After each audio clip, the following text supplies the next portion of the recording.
Hello guys, welcome to my channel. তো guys, আর 3 মাস নয়, এবার থেকে কিন্তু প্রতি মাসে বিদ্যুৎ বিল আসবে।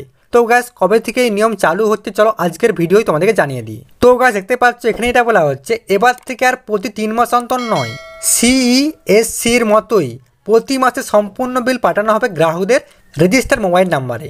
প্রতি মাসে মিটার চেক করার মাধ্যমে যে পরিমাণ বিদ্যুৎ খরচ করা হবে সেই পরিমাণের উপর বিলের অঙ্ক গণনা করা হবে। প্রতি ইউনিটের পিছু বিদ্যুতের অঙ্ক গণনা করা হবে এবং সেই পরিমাণই বিল পাঠানো হবে গ্রাহকদের কাছে।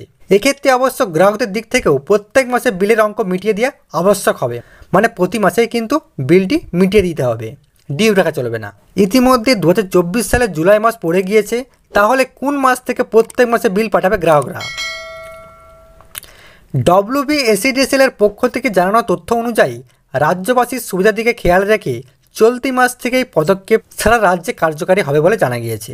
তো গাইস, এবার থেকে তোমাদেরকে কিন্তু প্রতি মাসেই কিন্তু বিল দিতে হবে, ঠিক আছে? তো গাইস, এই ছিল গুরুত্বপূর্ণ আপডেট। তো গাইস, ভিডিওটা কেমন লাগলো? যদি গাইস ভালো লাগে অবশ্যই লাইক করে দিও।